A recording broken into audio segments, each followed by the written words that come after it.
The rain hammered against the corrugated metal roof of the safe house like bullets from an invisible war. Inside, Marco Vega sat at a wooden table, his calloused hands wrapped around a glass of cheap whiskey. The amber liquid trembled with each thunderclap, mirroring the unease that had settled into his chest over the past 3 days. He was 42 years old, but the mirror told a different story. Deep lines carved through his weathered face like rivers through drought-stricken land. His eyes, once bright with ambition, now carried the weight of 1,000 compromises. The scar above his left eyebrow, a reminder from his first collection job, had faded over the years, but the memory remained sharp as the blade that gave it to him. Marco had built his reputation on one principle that separated him from the rats and opportunists who infested the criminal underworld: loyalty. Unwavering, absolute loyalty to his word, to his crew, to the organization that had lifted him from the mud of the slums and given him power, respect, and more money than he could have imagined as a barefoot kid stealing mangoes from market stalls. That loyalty, he believed, was his greatest strength. He was wrong.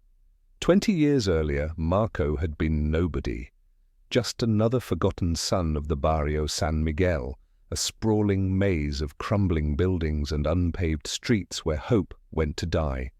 His father had abandoned the family when Marco was 7, leaving his mother to raise 3 children on a seamstress's wages that barely kept rice on the table. Marco watched his mother's hands bleed into the fabric she stitched late into the night. He watched his younger sister go to school in shoes held together with wire and prayer.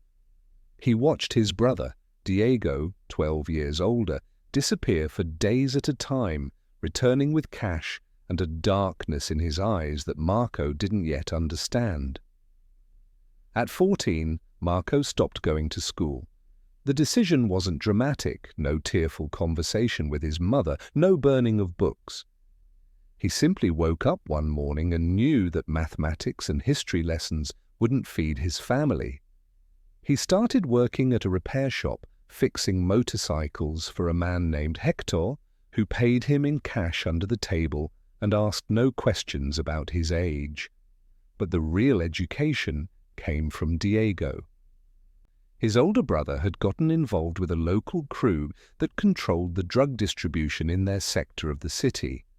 They weren't a major operation, just street-level dealers and enforcers working for someone higher up the chain. Diego tried to keep Marco away from that world, but poverty has a way of making children into hunters. The night everything changed, Marco was 16.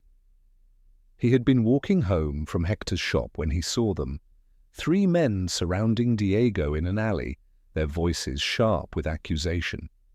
One of them held a machete that caught the streetlight like a promise. Marco's brother had his hands raised, trying to explain something, but the men weren't interested in explanations. Marco didn't think. He grabbed a pipe from a nearby construction site and charged. The fight was brief and brutal.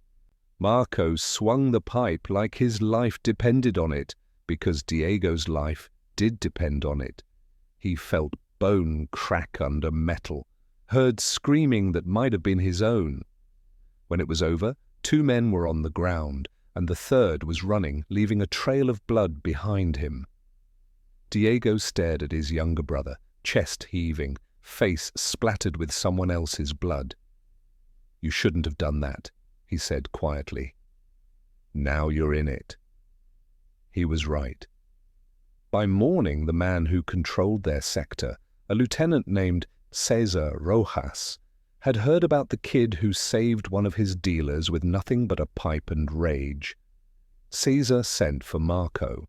The meeting took place in the back room of a bodega that served as Cesar's unofficial office. The man was in his early 40s, barrel-chested and calm, with eyes that measured Marco like merchandise. He didn't threaten, he didn't posture, He simply offered Marco a choice. "You've got loyalty," Cesar said, lighting a cigarette. "Stupid loyalty, jumping into a fight like that, but loyalty nonetheless. I can use a kid who'll fight for his people. You work for me, you make real money, enough to take care of your mother, enough to give your sister a real life." Marco should have walked away, should have thanked Caesar and returned to the repair shop, to the honest poverty of fixing carburetors and saving centavos. But he thought of his mother's bleeding hands, his sister's wire-bound shoes. "What do I have to do?" Marco asked. Caesar smiled. "Whatever I tell you to do. And you never ask questions. You never talk to the police. You never betray your people. Can you do that?" Marco nodded. He didn't understand yet what he was agreeing to. Didn't know that loyalty, once given to men like Caesar, became a chain heavier than any poverty. "Good," Caesar said. "You start tomorrow." The first year, Marco was a runner. He delivered packages across the city, memorizing addresses and faces, learning the invisible geography of the drug trade. The packages were small, sometimes no bigger than a pack of cigarettes, but Marco knew what they contained. Everyone knew. He tried not to think about where the products went, tried not to imagine the people who would use them, the families that would be destroyed, the children who would grow up like he did, poor and desperate and willing to do anything for a way out. Diego tried to talk to him. "It's not too late to leave," his brother said one night. "You're smart, Marco. You could do something else." But Marco had already felt the weight of cash in his pocket, had already seen his mother's relief when he handed her money for food and medicine. His sister had new shoes, real shoes from a store. That feeling of being useful, of being the provider, was intoxicating. "I'm fine," Marco told Diego. "I'm just delivering packages. It's not like I'm hurting anyone." Diego looked at him with something like pity. "That's what I used to tell myself." 6 months later, Diego was dead, shot 3 times in a dispute over territory that Marco never fully understood. The police didn't investigate. His mother screamed herself hoarse at the funeral. Marco stood silent, feeling something inside him turn to stone. Cesar came to the funeral. He stood at the back, respectful, and waited until the family had left before approaching Marco at the gravesite. "Your brother was a good man," Caesar said, "loyal to the end. I want you to know the people who did this have been handled." "Handled?" Marco's voice was flat. "They won't hurt anyone else." Marco should have felt satisfaction, should have felt that justice, however brutal, had been served. Instead, he felt nothing except the weight of the stone growing heavier in his chest. "I want to do more," Marco said. "I want to move up." Caesar studied him.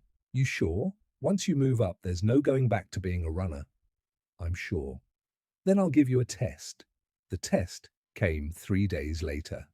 Caesar sent Marco to collect a debt from a man who sold stolen electronics.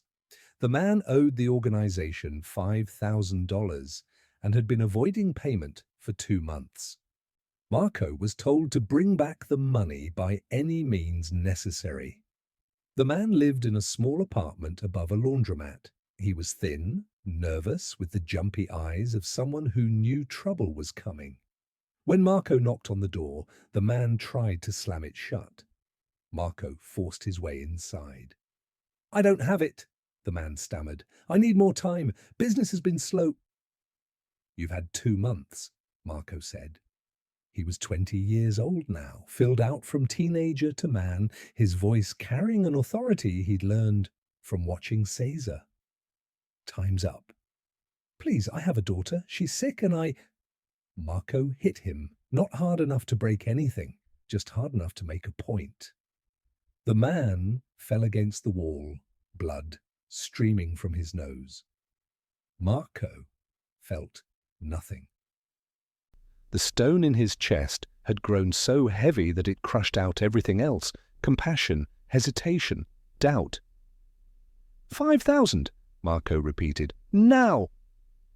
The man scrambled to a drawer and pulled out a bundle of cash. His hands shook as he counted it out. 3,000. Not enough. That's all I have, the man whispered. I swear on my daughter's life. Marco looked around the apartment. There was a television, a stereo system, some jewelry on the dresser. He pointed. That'll cover the rest. Pack it up. 10 minutes later, Marco walked out with 3,000 in cash and a bag of electronics. The man sat on the floor, bleeding and crying. Marco didn't look back. When he delivered everything to Cesar, the older man counted the money and examined the goods, then nodded with approval. You did good. Some guys would have walked away with the 3,000 and said that's all he had. You got creative. He had a daughter, Marco said quietly. Everyone's got someone, Caesar replied. That's not your problem. Your problem is doing your job and taking care of your own family. You did that today. Be proud.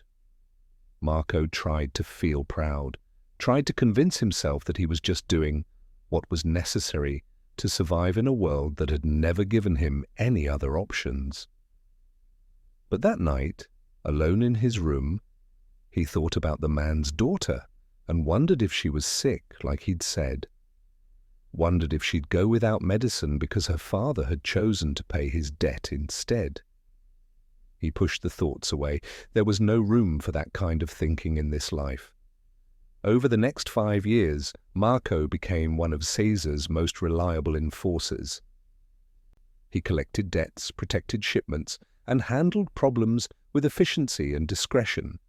He never talked unnecessarily, never drew attention to himself, never failed to complete a job. His reputation grew. People in the organization started calling him El Sombra, the shadow, because he moved quietly and struck without warning. He didn't enjoy the violence, but he didn't shy away from it either. It was simply part of the job, like the heat of the sun or the smell of exhaust on the streets.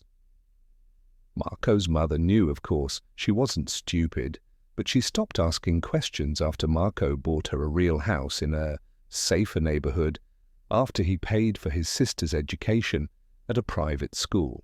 Silence was easier than confronting the truth about where the money came from. When Marco was 25, Cesar got arrested in a major operation that swept up dozens of mid-level operators across the city. The organization needed someone to step into the power vacuum in their sector. There were 3 candidates, each with their own crew and ambitions. Marco was the youngest of the 3, but he had something the others didn't: a network of loyalty he'd built through 5 years of fair dealing and consistent reliability. The runners trusted him because he'd been one of them. The other enforcers respected him because he never took more than his share and always had his people's backs. When the dust settled after 2 weeks of tense negotiations and one violent confrontation that left one candidate dead, Marco emerged as the new lieutenant controlling the San Miguel sector. He was answering to a man named Ronaldo Vega, no relation despite the shared surname, who controlled the entire eastern territory of the city. Ronaldo was different from Cesar, colder, more calculating. He didn't pretend that what they did was anything other than a business built on addiction and fear. Their first meeting took place in a restaurant that Ronaldo owned, closed to the public for the evening. Cesar spoke well of you before his arrest, Ronaldo said over dinner. He was a thin man in an expensive suit with grey threading through his black hair. Said you were loyal, smart. Is that true? I honor my commitments, Marco replied carefully. Good. Because in this organization, loyalty is everything. Betray me, and I'll kill everyone you love before I kill you. But stay loyal. Do your job well. And you'll prosper beyond your dreams. Understood? Understood. Excellent. Ronaldo cut into his steak with surgical precision. Now let me explain how things work at this level. You're not just an enforcer anymore. You're managing territory, product, and people. Your job is to keep everything running smoothly and send profits up the chain. How you do that is your business, but there are rules. Rule 1. Never draw heat from the police. Rule 2. Never let your people get sloppy. Rule 3. Problems get handled before they reach me. Can you do this? Yes. Then welcome to real power, Marco. Use it wisely. Over the next 3 years, Marco proved himself worthy of that power. He ran the San Miguel sector with an iron fist wrapped in velvet, strict about rules and deadlines, but fair to his people. He paid his crews well, settled disputes quickly, and made sure everyone understood that loyalty was rewarded and betrayal was punished with swift finality. He recruited carefully, looking for men like he'd once been, hungry, desperate, but possessing some core of honor that could be shaped into organizational loyalty. Among his recruits were 2 men who would become his closest associates. The first was Luis Mendoza, a stocky former construction worker who turned to crime after a workplace accident left him with chronic pain and no disability compensation. Luis was simple in the best way, direct, honest, physically strong, and utterly reliable. He became Marco's primary enforcer and right hand. The second was Gabriel Torres, a skinny accountant who'd embezzled from his employer and found himself blacklisted from legitimate work. Gabriel was brilliant with numbers and logistics, able to track product flow and money laundering with an efficiency that impressed even Ronaldo. He became Marco's operations manager. Together, the 3 of them built the San Miguel sector into one of the most profitable territories in Ronaldo's empire. Violence was minimal because Marco's reputation preceded him. People paid their debts, followed the rules, and kept their mouths shut. The police left them alone because Marco was careful to pay the right bribes to the right people and never operated near schools or churches. Marco convinced himself that he was doing things the right way, that he was better than the brutal thugs who ran other territories, the ones who left bodies in the street and brought heat down on everyone. He was a professional, he told himself. A businessman in an unfortunate industry. But late at night, when he couldn't sleep, Marco would remember the man with the sick daughter, would remember Diego's funeral, would remember his mother's bleeding hands, and wonder if he'd actually saved her from poverty or just dragged her into a different kind of hell. He pushed those thoughts away. There was no room for doubt in this life. By the time Marco was 30, he had everything he'd once dreamed of: money, power, respect.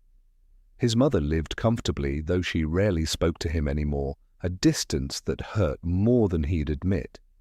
His sister had graduated from university and moved away, cutting ties completely. Marco understood he'd made choices that made him poison to anyone who wanted a clean life, but he still had his crew, his brothers.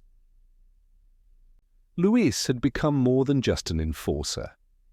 He was Marco's closest friend, the one person who could make him laugh with crude jokes and ridiculous stories. They'd weathered crises together, a territorial war with a rival organization, a police raid that nearly caught them all, a betrayal by one of their own that Luis had handled personally. Gabriel was the quiet one, always thinking 3 moves ahead, warning Marco about potential problems before they materialized. He'd saved Marco from several bad decisions over the years, his analytical mind cutting through emotion to see the practical path forward. Then there was Antonio Ruiz, a younger recruit who joined Marco's crew 2 years prior. Antonio was 23, handsome and charismatic, with an easy smile that could charm money from a stone. He was ambitious, maybe too ambitious, but he worked hard, and showed promise. Marco saw something of his younger self in Antonio, that same desperate hunger to prove himself valuable. The four of them formed the core of Marco's organization.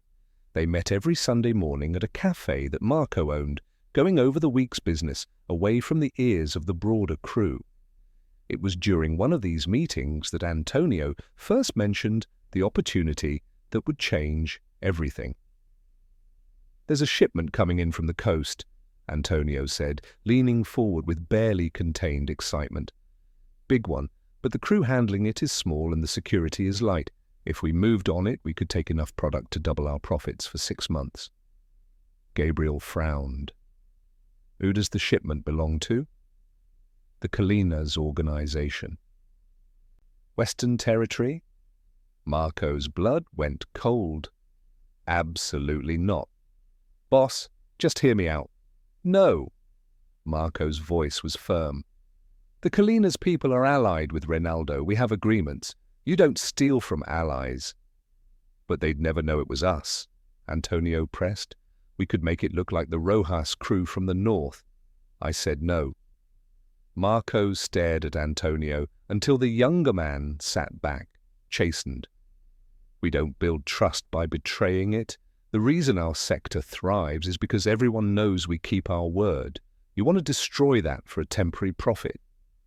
Antonio nodded reluctantly. "I understand, boss." "Good. Don't bring this up again." Luis spoke up after Antonio left. "The kid's got ambition. Might be too much." "I'll handle it," Marco said. "He's young. He'll learn." But Gabriel looked troubled. "I don't like how quickly he thought about betrayal. That's not the kind of thinking that keeps organizations stable." "Everyone thinks about shortcuts when they're starting out," Marco said, remembering his own early days. "He'll grow out of it?" Marco believed that loyalty could be taught, that people could change, that his example would be enough to guide his crew toward honorable conduct within their dishonorable profession. He was wrong about that too. 3 months after Antonio's proposal, things started going wrong. It began small, a package that didn't arrive on time, a payment that came up short by a few $100s, a dealer who missed a check-in and turned up dead in a canal 2 days later, his body showing signs of torture. Gabriel brought the pattern to Marco's attention. "Someone's interfering with our operations. These aren't random problems." "Who?" Marco demanded. "I don't know yet, but it's coordinated. Someone knows our routes, our people, our schedules." Marco called a meeting with his entire crew, 30 men who handled various aspects of the San Miguel sector's operations. He stood before them in the warehouse they used for gatherings, his voice carrying across the space. "We have a problem," he announced. "Someone's hitting our operation. I want to know who and why. Everyone talks to their contacts, their sources. I want answers in 48 hours. The crew dispersed, and the investigation began. Luis personally questioned the street-level dealers. Gabriel analyzed financial records looking for discrepancies. Marco reached out to his contacts in other organizations, trying to determine if one of the rival groups had decided to move against them. Meanwhile, the attacks continued. A shipment was intercepted by police, the first time in 3 years that had happened in Marco's territory. 2 of his dealers got arrested in coordinated raids. Someone burned down a warehouse that stored a week's worth of product. Marco was losing money and reputation. Other organizations were starting to whisper that maybe El Sombra had lost his touch, that maybe the San Miguel sector was ripe for takeover. The pressure intensified when Ronaldo called Marco to a meeting. They met at the same restaurant where they'd first discussed Marco's promotion years earlier. Ronaldo's expression was cold. "Your sector is bleeding," Ronaldo said without preamble. "Profits are down 30% this quarter. You're losing product. The police are suddenly interested in streets they've ignored for years. What's happening, Marco? Someone's targeting us, Marco explained. I'm handling it. Handle it faster. I have people asking me if you're still capable of running your territory. Are you? The question stung. Yes. Then prove it. I'm giving you 2 weeks to solve this problem. If things aren't stable by then, I'll have to make changes. And Marco? Ronaldo leaned forward. I like you. You've been loyal and profitable. But sentiment doesn't run an organization. Results do. Don't make me replace you. Marco left the meeting feeling something he hadn't felt in years. Fear. Not fear for his life. He'd made peace with mortality long ago, but fear of losing everything he'd built. Fear of proving that he wasn't strong enough for this world after all. He drove to the cafe where he'd met with Antonio months earlier. It was late evening, and the place was nearly empty. Marco sat at the bar and ordered whiskey, trying to think through the problem logically. Who would benefit from destabilizing his operation? A rival organization? But the attacks were too precise, too well informed. Someone from within his own crew? The thought made his stomach turn, but he couldn't dismiss it. He was on his 3rd drink when his phone rang. It was Luis. Boss, you need to get to the warehouse now. What happened? Just get here. Marco arrived at the warehouse 20 minutes later to find Luis standing over a body. The dead man was one of Marco's mid-level distributors, a guy named Carlos who'd worked for the organization for 5 years.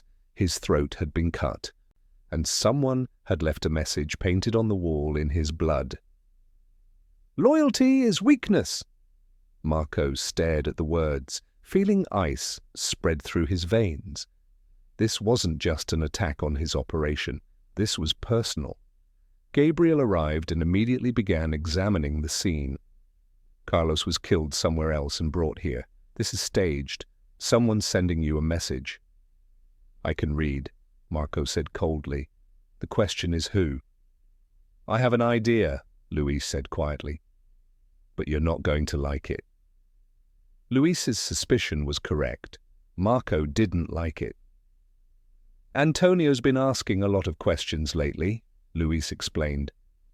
About shipment routes, payment schedules, which cops are on the payroll. I thought he was just being thorough, but now... You think Antonio's working with someone? Marco's voice was tight.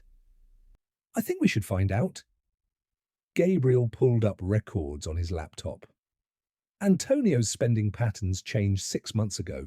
Suddenly he's got more money than his salary justifies. And look at this. He's been making regular deposits to an account in his cousin's name. The cousin lives in the Western District. Western District. Kalina's territory. Marco's hands clenched into fists. Are you telling me Antonio's been selling information to the Kalina's organization, the same people he wanted us to rob? Maybe that proposal wasn't about profit, Gabriel said carefully. Maybe it was about creating a conflict between us and Kalina's. When you said no, he found another way. Why would Kalina's want to destabilize us? We're allied through Ronaldo. Luis spoke up. What if someone in Kalina's wants to expand? What if they're planning to move on our territory once we're weak enough? Antonio's attacks make us look vulnerable, and when Kalina's makes their move, they can claim they're just filling a power vacuum. It made horrible sense. Marco felt sick. We need proof, he said. I won't move against Antonio based on suspicion. We're not those kind of people. Gabriel worked through the night, tracing Antonio's communications and movements. By dawn, he had enough evidence to convince even Marco's stubborn loyalty. Antonio had been meeting regularly with a Kalina's lieutenant named Victor Salazar. Phone records showed dozens of calls. Financial records showed payments matching the timing of each attack on Marco's operation. The betrayal was complete and deliberate. Marco called a meeting with just Luis and Gabriel. They gathered in the safe house where Marco now sat, rain hammering the roof. "What do you want to do?" Luis asked. Marco thought about all the years he'd preached loyalty to his crew. How he'd told them that their bond was sacred, that they were brothers, that they'd take care of each other no matter what. And Antonio, a man Marco had personally recruited, trained, and trusted, had sold them all out for money and ambition.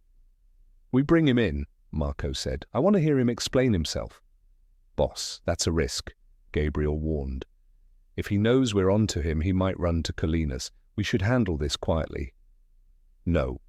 Marco's voice was firm. "If we've learned anything from this, it's that acting without certainty leads to mistakes. I want to look Antonio in the eye and hear the truth. Then we'll decide what happens."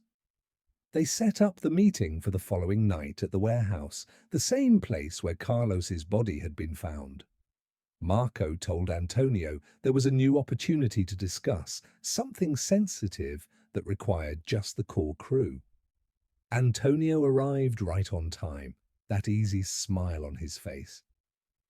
He greeted Marco with a casual embrace, completely at ease. Either he didn't know he'd been discovered, or he was a better actor than Marco had given him credit for. The four of them sat around a table in the warehouse office. Marco pulled out a bottle of whiskey and 4 glasses, pouring drinks for everyone. A ritual they'd done countless times before.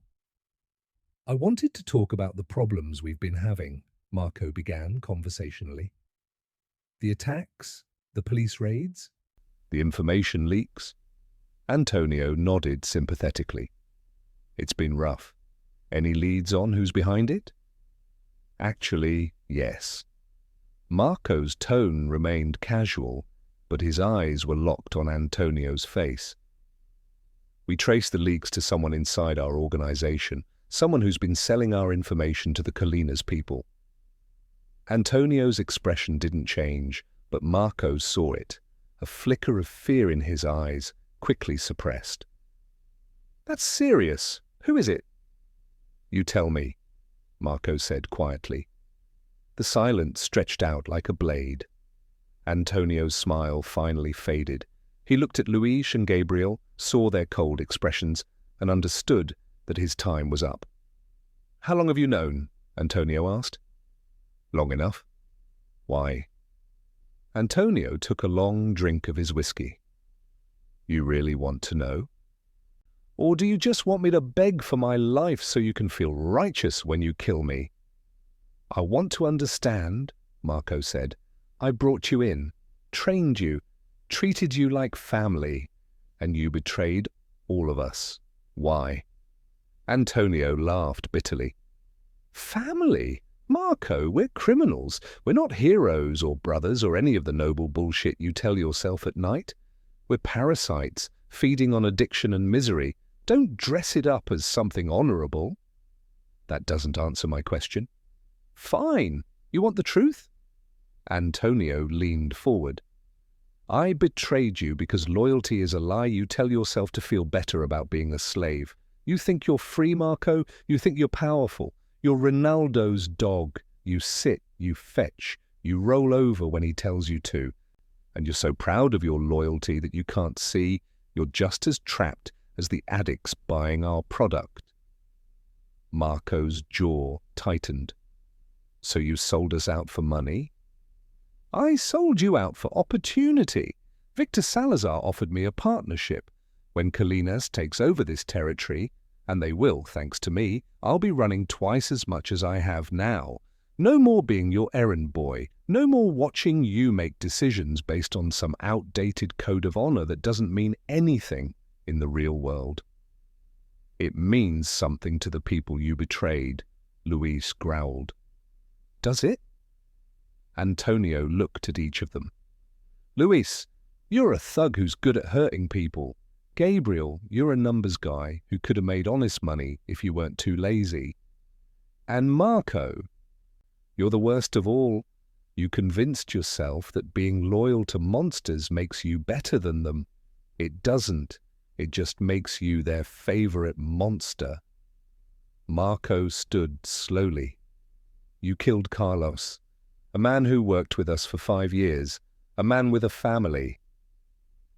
Carlos figured out what I was doing. He had to go. That's how this world works, Marco. You taught me that.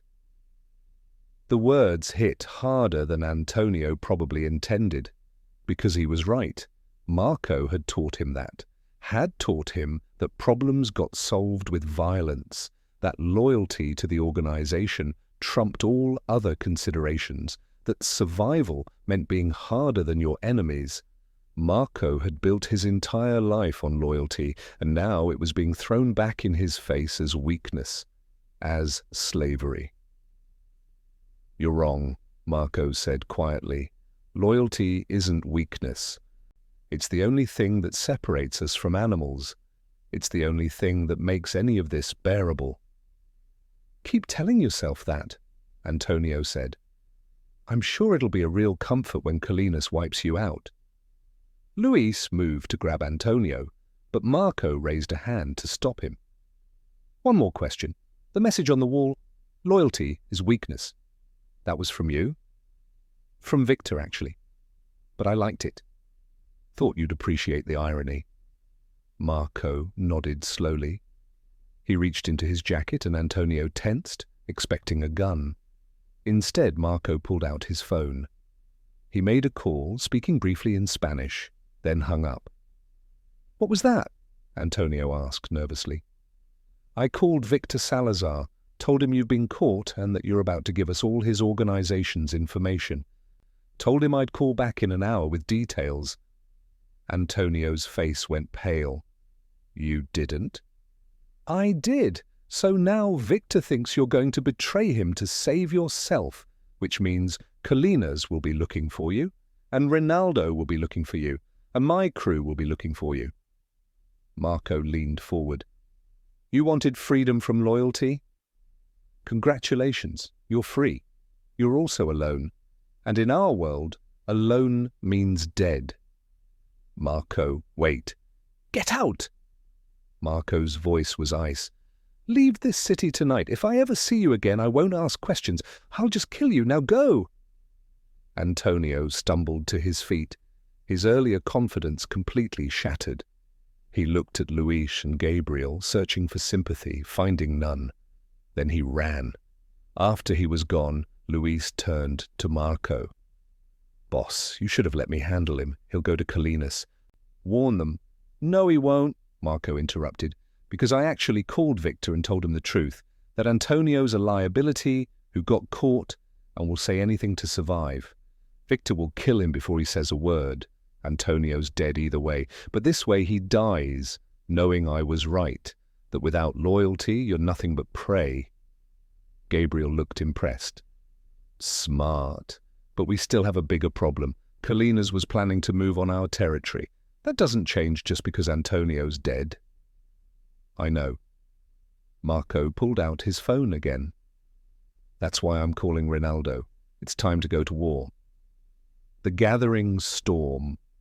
Ronaldo listened to Marco's report in silence, his expression unreadable. When Marco finished, the older man sat back in his chair and lit a cigarette. So Victor Salazar is making moves against my territories, Ronaldo said thoughtfully. Bold, stupid, but bold. They were in Ronaldo's private office, a converted apartment that served as his command center. Luis and Gabriel waited outside, along with Ronaldo's own security. The question is why, Ronaldo continued. Victor's been with Colinas for 15 years. He's smart enough to know that attacking allied territories starts a war. Maybe that's what he wants, Marco suggested. War creates opportunity. Territories get reorganized. Power structures shift. Maybe Victor thinks he can use the chaos to take control of Colinas. Ronaldo nodded slowly. Possible. The old man who runs Colinas has been sick. Victor might be positioning himself for the succession. He exhaled smoke. This is complicated, Marco. I know. But Antonio killed one of our people and leaked our information. That can't go unanswered. Oh, it will be answered, Rinaldo said coldly. But carefully. An all-out war serves no one except the police and the vultures who will pick through the rubble afterward. We need to handle this surgically.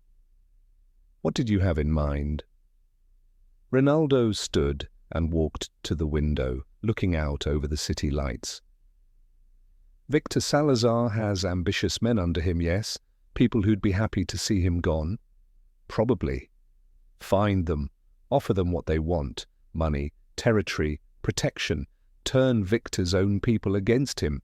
Then, when he's isolated, we remove him, quick and clean.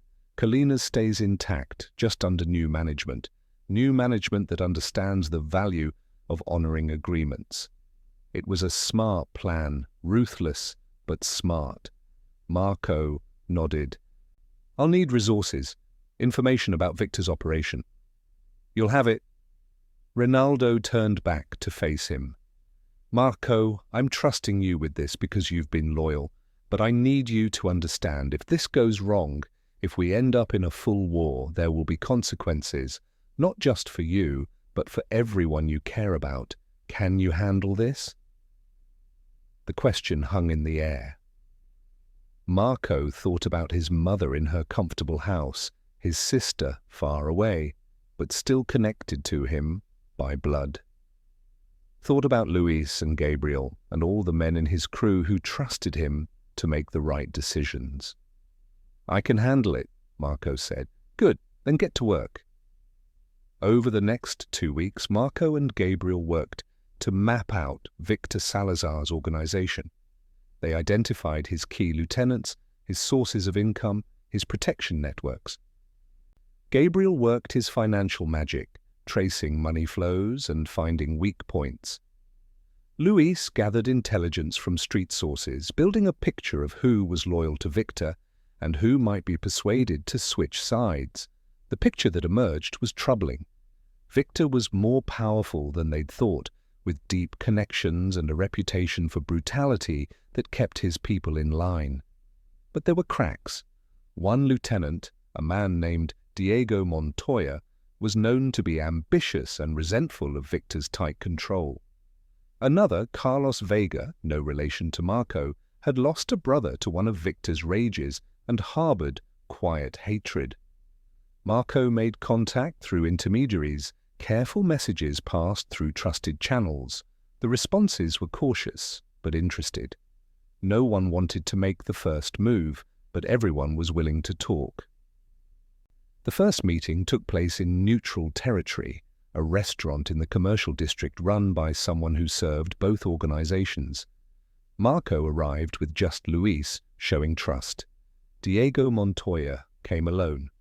Diego was a thick-shouldered man in his 40s with cautious eyes. He ordered coffee and studied Marco for a long moment before speaking. "You're taking a risk reaching out like this," Diego said. "So are you by meeting me," Marco replied. "Let's not waste time. You know why I'm here." "Victor, you want him gone." "I want him to stop attacking my territory. If that means removing him, yes." Diego sipped his coffee. "What's in it for me?" "You take over his position in Colinas, full support from Rinaldo's organization, protection during the transition, and a partnership moving forward. We work together, not against each other." "And if I say no?" "Then we find another way, but it won't be as clean, and a lot more people will die, including probably some of your people." Diego thought about it. "Victor's got 12 men loyal to him, core crew that won't turn no matter what. You'd have to go through them." "What about you? How many can you bring?" 6, maybe 7 if I push. Carlos might bring another 4. Marco did the math. Victor's 12 against their 10 or 11, plus whatever support Marco brought. It would be bloody. When does Victor do his weekly collection run? Thursdays, he visits his top earners personally. Old school. How many guards? Usually 3, sometimes 4. Marco looked at Luis, who nodded slightly. It was doable. Here's the plan, Marco said.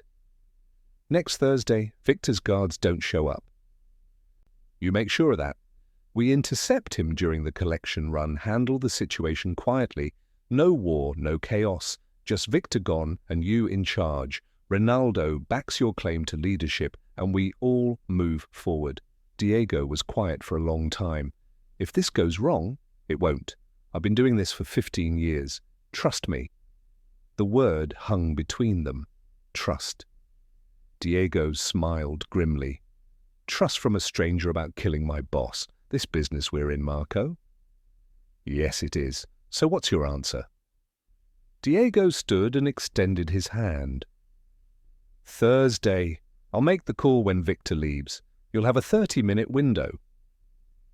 They shook hands, and Marco felt the weight of another commitment settle on his shoulders. More loyalty given, more promises made. More blood coming. The ambush!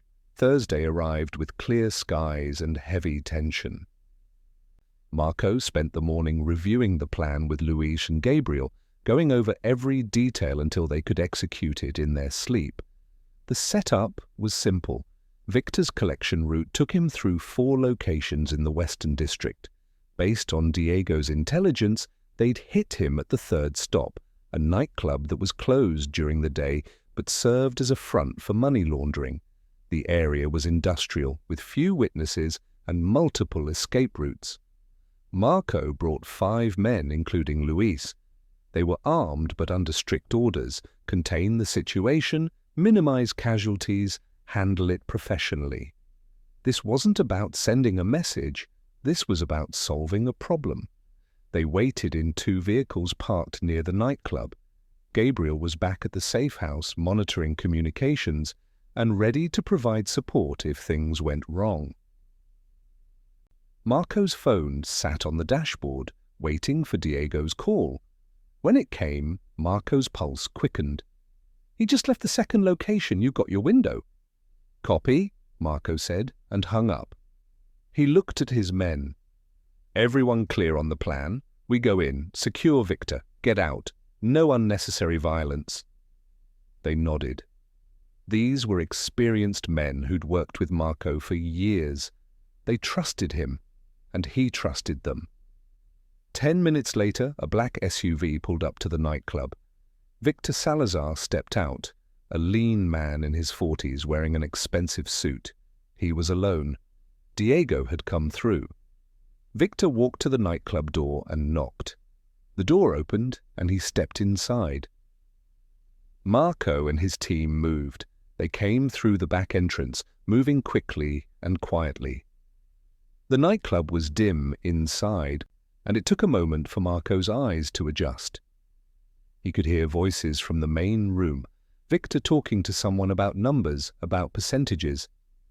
Marco's team spread out, covering exits and approaches. Luis moved with Marco toward the voices. They emerged from a hallway into the main club area and found Victor standing at the bar, a ledger open in front of him. Victor looked up and saw them. For a moment, shock crossed his face. Then understanding, then cold calculation. Marco Vega, Victor said calmly.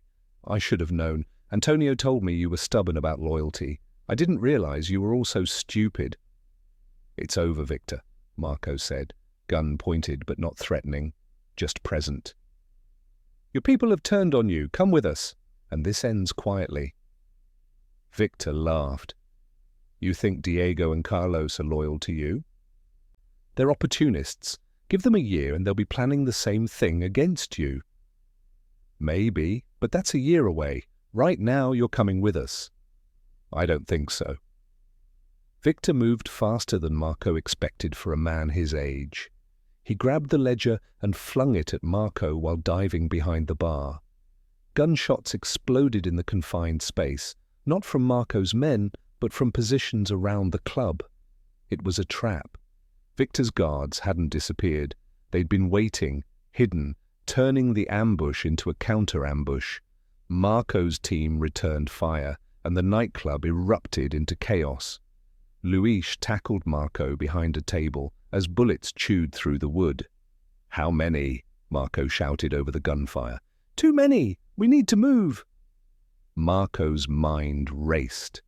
Diego had betrayed them, or Victor had suspected something and prepared.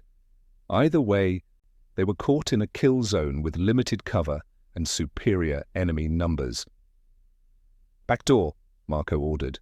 "Fighting retreat." His team laid down covering fire as they moved toward the rear exit. One of Marco's men went down, hit in the leg. Luis dragged him while Marco provided covering fire. The club was filling with smoke from gunpowder and splintered wood. They burst through the back door into an alley. More gunfire came from above, shooters on the rooftops. Marco's team ran for the vehicles, losing another man to the crossfire. The wounded man Luis was carrying took 3 bullets and stopped moving. They reached the vehicles and piled in, tires screaming as they pulled away. Bullets shattered the rear window. Marco's driver took a round in the shoulder but kept driving, face tight with pain. 5 blocks away, they ditched the shot-up vehicles and switched to a clean car that Gabriel had staged. Marco made a call. "It was a trap," he said, when Gabriel answered. "Diego sold us out. We lost 2 men, maybe 3. Get everyone to the safe house. Now!" "Boss, Ronaldo's been trying to reach you. Tell him I'll call him back. Just get everyone safe." Marco hung up and looked at Luis, who was pressing a cloth against a graze wound on his arm. "You okay?" "I'll live. Victor knew we were coming." "Diego told him, or Victor figured it out. Doesn't matter now." Marco's hands were shaking from adrenaline, but his mind was already moving forward. "We just tried to kill a Colinas lieutenant. They'll retaliate. We need to prepare for war." Luis nodded grimly. "Should have killed Antonio when we had the chance." "Yeah," Marco said quietly. "Maybe we should have." The war came faster than Marco expected. Within 24 hours, 3 of his drug distribution points were hit, not robbed, destroyed. Colinas sent crews with gasoline and matched, burning everything to the ground. 2 of Marco's street dealers were killed, their bodies left on corners as warnings. Ronaldo was furious. He called Marco to another meeting, and this time his anger was barely controlled. "I gave you a simple task," Ronaldo said, voice tight. "Remove Victor quietly. Instead, you walked into an ambush, lost men, and started a war. Explain to me why I shouldn't replace you right now." Marco kept his voice steady despite the fear crawling up his spine. "Diego Montoya betrayed us. He told Victor we were coming. Obviously. The question is, why didn't you anticipate that? Why didn't you verify his loyalty before trusting him?" It was a fair question. Marco had no good answer except the truth. "I wanted to believe people could be turned, that loyalty was flexible." "Loyalty is never flexible," Ronaldo snapped. "It's either absolute or it's worthless. You of all people should know that." He lit a cigarette with sharp, angry movements. "Now, we're in a full conflict with Colinas. The old man who runs their organization has declared war on my entire Eastern Territory. Not just your sector, all of it, because of your mistake." The guilt hit Marco like a physical blow. He'd preached loyalty for years, built his reputation on it, and the moment he'd tried to manipulate someone else's loyalty for his own advantage, it had backfired catastrophically. "How do we fix this?" Marco asked. "We don't fix it. We win it." Ronaldo's expression hardened. "I'm bringing in crews from my other territories.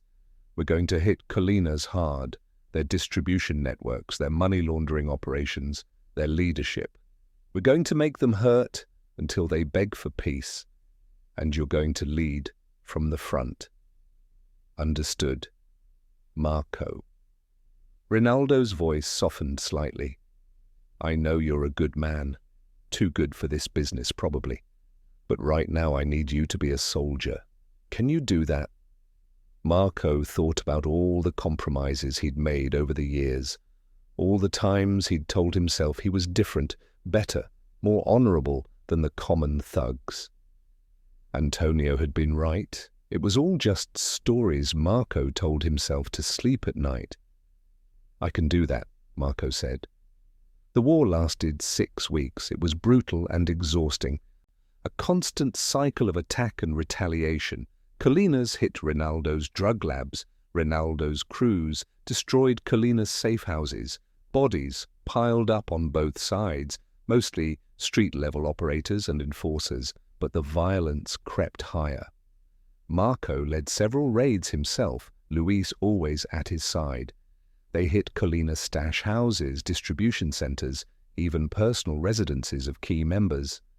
Marco tried to maintain some standards. No civilians, no families, just soldiers. But in the heat of conflict, those lines blurred. One night, they raided a warehouse that intelligence suggested was a major Colinas storage facility. They came in hard and fast, guns ready, but instead of drugs or money, they found furniture. It was a legitimate storage business, and the only people inside were a night watchman and his teenage son, both screaming that they had nothing to do with any gangs. Marco almost believed them, until Luis found the false wall in the back that led to a hidden room full of cocaine and cash. The watchman had been lying, but his son, terrified and crying, probably had told the truth. He'd just been helping his father with night shifts. What do we do with them? One of Marco's men asked. Marco looked at the kid, maybe 17, and saw himself at that age, desperate and being pulled into a world he didn't understand. Tie them up. We'll call the police anonymously after we're gone. Let them deal with it legally. Boss, they've seen our faces. I said tie them up, Marco snapped. We're not killing kids. They took the drugs and money and left. Marco called in the tip to the police from a burner phone. He never knew what happened to the watchman and his son, but he told himself they probably survived. He told himself a lot of things during those 6 weeks. The turning point came when Ronaldo's crews finally located Victor Salazar. He was hiding in a fortified compound in Colinas territory, surrounded by guards and security. Ronaldo wanted Marco to lead the assault. This is your chance to end it, Ronaldo said. Victor's the one who started this mess. You take him out, and maybe we can negotiate a peace. Marco assembled his best men, 15 in total, including Luis and a few enforcers from other territories. They spent 2 days planning the assault, studying the compound's layout, identifying guard positions, mapping escape routes. The attack happened at dawn on a Monday. They came in 3 vehicles, using grenades to breach the front gate and cover fire to suppress the guards. The compound erupted into a firefight that lasted nearly an hour. Marco's team moved room by room through the main house, clearing spaces with practiced efficiency. Bodies accumulated, Victor's guards mostly, but 2 of Marco's men went down as well. The violence was mechanical, necessary, devoid of emotion. They found Victor in a reinforced panic room in the basement. He'd locked himself inside with 3 guards and enough ammunition to hold off a siege. But Marco had brought shaped charges specifically for this possibility. The explosion blew the door off its hinges. Marco's team stormed in through the smoke and dust. 2 of Victor's guards died immediately in the assault. The 3rd surrendered, throwing down his weapon. Victor stood in the corner, suit disheveled, face cut from shrapnel. But he wasn't cowering. He stared at Marco with cold defiance. "You're Ronaldo's lapdog to the end, aren't you?" Victor said, "even when loyalty costs you everything." "It's over," Marco said, gun pointed at Victor's chest. Any last words? Just one piece of advice. Victor smiled through bloody teeth. When this is done, when Ronaldo's finished using you, he'll throw you away like garbage. That's what loyalty gets you in this world. Nothing but a bullet and a shallow grave. Maybe, Marco said, but at least I'll die knowing I kept my word. He pulled the trigger. The death of Victor Salazar ended the war, but it didn't bring peace. Ronaldo negotiated with the old man who ran Colinas, and they reached an agreement. Territories were reaffirmed, compensation was paid for damages, and a new lieutenant, not Diego Montoya, who disappeared quietly one night, took over Victor's former position with strict orders to honor all existing arrangements. Marco's sector was restored, and Ronaldo publicly praised his loyalty and effectiveness. The other organizations in the city watched and learned. You didn't cross Ronaldo's people. You didn't test his lieutenant's resolve. Marco should have felt victorious, should have felt vindicated in his belief that loyalty mattered, that it was worth fighting for. Instead, he felt empty. The war had cost him 6 men from his crew, 6 people he'd recruited, trained, and promised to protect. Their families received payouts, but money didn't bring fathers and sons back. Luis had taken 3 bullets during various firefights and would carry the scars forever. Gabriel had developed an ulcer from stress and barely slept anymore. The San Miguel sector was restored, but it felt hollow. Marco went through the motions, collecting payments, managing distribution, settling disputes, but the purpose that had once driven him was gone. One night, 3 months after Victor's death, Marco sat with Luis and Gabriel at their usual cafe. It was a Sunday morning ritual that felt more like a funeral than a celebration. "Boss, you need to snap out of this," Luis said bluntly. "The crew's starting to notice.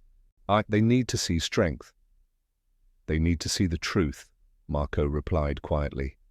"That everything we do leads to more death, more loss. Antonio was right about one thing. Loyalty didn't save anyone. Not Diego, not our 6 men, not Victor's crew. Everyone who showed loyalty ended up dead or broken." Gabriel leaned forward. "So what are you saying? You want out?" Marco looked at his 2 closest friends. "I'm saying I don't know anymore. I built everything on believing that loyalty meant something, that it made us better than the animals. But maybe we're just animals with prettier stories." "You don't believe that," Luis said. "Don't I?" Marco's voice was bitter. "Victor died loyal to nothing. Antonio betrayed everyone and probably died alone in a ditch somewhere. Our 6 men died loyal to me, and what did it get them? Closed caskets and crying children. Where's the meaning in that?" The question hung in the air. Neither Luis nor Gabriel had an answer. 2 weeks later, Ronaldo summoned Marco to another meeting. This time, the atmosphere was different. Cold, formal. Ronaldo's security was doubled, and the restaurant where they met felt more like an interrogation room than a dining establishment. "Marco, we need to discuss the future of the San Miguel sector," Ronaldo began without preamble. "What about it? Your performance since the war has been adequate, but not exceptional. Profits are down. Your crew is demoralized. Other organizations are starting to sense weakness again." Marco felt something cold settle in his stomach. "I've kept everything stable. We're recovering from a war." "A war that happened because of your mistake," Ronaldo interrupted. "A war that cost me millions and damaged relationships across the city. I gave you a chance to prove yourself, and you did. By winning. But winning a war you caused doesn't earn you loyalty, Marco. It earns you debt." "What are you saying?" Ronaldo lit a cigarette, taking his time. "I'm saying that I'm restructuring the Eastern Territories. The San Miguel sector will be absorbed into a larger operation under new management. You'll be compensated for your years of service, of course, generously, but your time as a lieutenant is over. Marco stared at him, feeling Victor's prophecy coming true in real time. "You're throwing me away." "I'm making a business decision," Ronaldo corrected. "Don't take it personally. You've been loyal, and I respect that. But loyalty doesn't run an organization. Results do, and your results aren't good enough anymore." "Who's taking over?" "That's not your concern. But if you're smart, you'll take the payout and disappear. Move to another city. Start over. Live a quiet life with the money you've earned." Marco thought about Luis and Gabriel. "What about my crew?" "The ones who want to stay can stay, under new management. The ones who don't—" Ronaldo shrugged. "That's their choice." It was over. Just like that. 15 years of loyalty, of sacrifice, of blood, dismissed with a cigarette and a severance package. Marco stood slowly. "You know what's funny? Everyone told me loyalty was weakness. Antonio, Victor, even you in your way. And I fought against that idea for years because I thought it made me different, better." But they were all right, weren't they?" "Marco. No, let me finish. Loyalty is weakness when you give it to people who see it as currency instead of honor. I gave you 15 years of my life. I killed for you. Lost people I cared about for you. And now that I'm not useful enough, you're throwing me away like garbage." Victor knew. He saw it coming. Ronaldo's expression hardened. "Are you threatening me?" "No," Marco said wearily. "I'm just finally understanding. You can keep your payout. I don't want anything from you." "Then what will you do?" Marco walked toward the door. "I don't know, but at least I'll do it on my own terms." Marco drove to the safe house where this story began, the one with the corrugated metal roof and the wooden table. Rain was starting to fall as he arrived. And just like it would 3 days later when he'd sit there contemplating everything that had led him to this moment. He called Luis and Gabriel, told them to meet him. When they arrived, he explained what Ronaldo had done. "That bastard," Luis growled. "After everything." "It's fine," Marco said. "He's right. I'm not the same person I was before the war. I'm burned out, used up." "So what do we do?" Gabriel asked. "You two have a choice. Stay with the organization under new management or leave with me." "Leave and go where?" Luis asked. "I don't know. Another city. Maybe out of the country. Start over doing something legitimate, if that's even possible for people like us." Gabriel removed his glasses and cleaned them, thinking. "After everything we've done, legitimate might not be an option, but I'm tired too. Tired of the violence. The fear, the constant calculating. If you're leaving, I'm with you." Luis nodded. "Same. We're brothers. That's the one loyalty that's never been bullshit."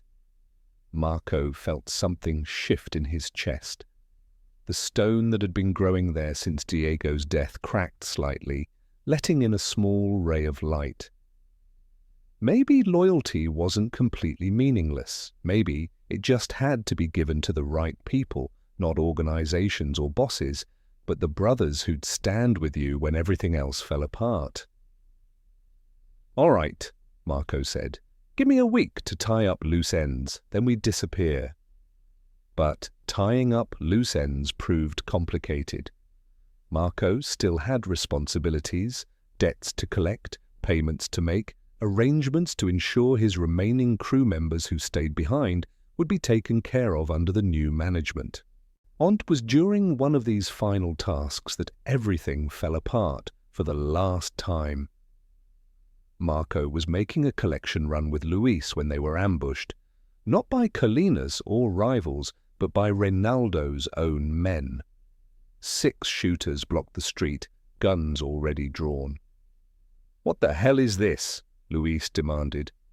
The lead shooter, a man Marco recognized from Ronaldo's security detail, called out, "Boss says you're too much of a risk, you know too much, and you're too unpredictable. Says to tell you it's just business." Marco understood immediately. Ronaldo couldn't let him walk away. A disgruntled former lieutenant with 15 years of insider knowledge was too dangerous to leave alive. The offer to take the payout and disappear had been a test, and by refusing the money, Marco had failed it. "Luis," Marco said quietly, "when I move, you run." And don't argue, just run. Boss, run! Find Gabriel! Get out of the city! Live! Before Luis could protest, Marco drew his weapon and dove behind their vehicle, opening fire. The ambush erupted into chaos. Luis hesitated for only a second, then ran like Marco had ordered, using the confusion to escape down an alley. Bullets chased him, but he was fast and knew the streets. He disappeared into the urban maze. Marco held his position, trading fire with Ronaldo's men. He was outnumbered 6-1, low on ammunition, and knew this was a fight he couldn't win. But he kept shooting, kept drawing their attention, giving Luis time to get away. His gun clicked empty. He reached for his backup weapon, but a bullet caught him in the shoulder, spinning him around. Another hit his leg. He collapsed behind the vehicle, On blood spreading across the pavement. The shooters advanced cautiously. Marco lay on the ground, pain flooding his system, and thought about the strange path that had led him here. From a poor kid stealing mangoes to an enforcer, to a lieutenant, to a man bleeding out on a street corner at 42 years old. He thought about his mother, who he'd tried to save from poverty but had lost anyway through the distance his choices created, his sister, who'd escaped and built a life without him. Diego, who died in the same violent world Marco had embraced. Antonio, whose betrayal had revealed ugly truths Marco hadn't wanted to face. Victor, whose final words had proven prophetic. And he thought about Luis and Gabriel, the two people whose loyalty had actually meant something because it was given freely and returned honestly. As Ronaldo's men surrounded him, Marco started laughing. It hurt with the bullet wounds, but he couldn't stop. "What's so funny?" the lead shooter asked. Victor was right, Marco gasped. Loyalty to the wrong people gets you nothing but a bullet and a shallow grave, but he was also wrong, because loyalty to the right people is the only thing that makes any of this bearable. The shooter raised his weapon. "Boss says goodbye, Marco."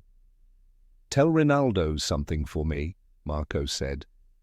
"Tell him I died loyal to my brothers. That's more than he'll ever understand." The shots came in rapid succession. This brings us back to where we started.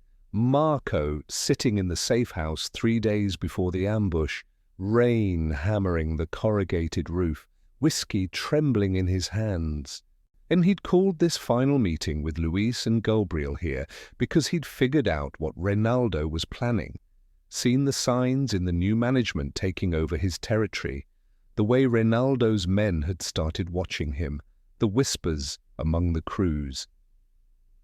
He knew he had maybe a week before they came for him, and he'd decided how to play it.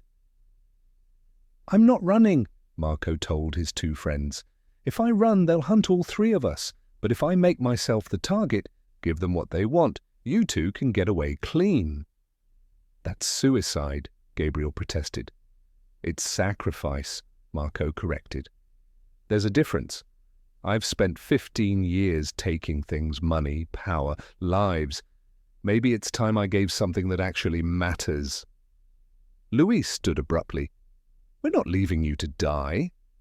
"You are, because that's what I'm ordering you to do." And because you're my brothers, and I know you'll honor what I'm asking."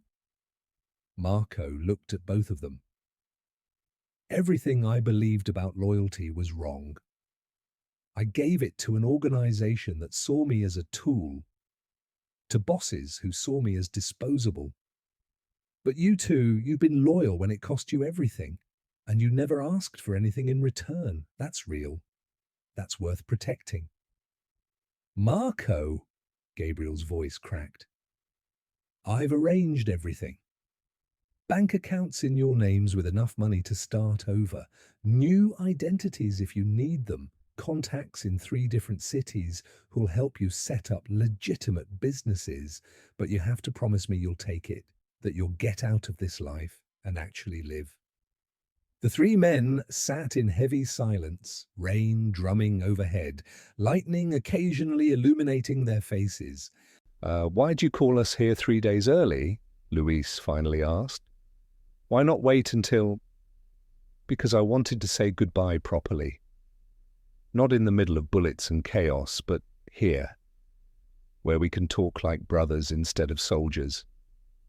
They spent the next 6 hours drinking, telling stories, remembering the good times before the war, before Antonio's betrayal, before everything turned dark. They laughed, they cried, they said things men in their world rarely said, that they loved each other, that they'd made mistakes, that they wished things had been different. When dawn came, Luis and Gabriel left. Marco watched them go, knowing it was the last time he'd see them. He sat alone in the safe house for 3 more days, waiting, drinking, while thinking about the strange path his life had taken and the single question that had defined it. Was loyalty his weakness or his only redeeming quality? In the end, he decided it was both. Loyalty to Ronaldo and the organization had been his greatest weakness. It had made him blind to the fact that he was just a tool to be used and discarded. But loyalty to Luis and Gabriel, to the real brothers who'd stood with him through everything, was the only thing about his life that had actually mattered. On the 4th day, he left the safe house for the collection run that would become his last stand. Luis and Gabriel sat at a cafe in a coastal city 300 miles away. They ran a small auto repair and parts shop, legitimate, profitable, peaceful. Luis had finally slept through the night without nightmares. Gabriel's ulcer was healing. They never spoke about what they'd done before.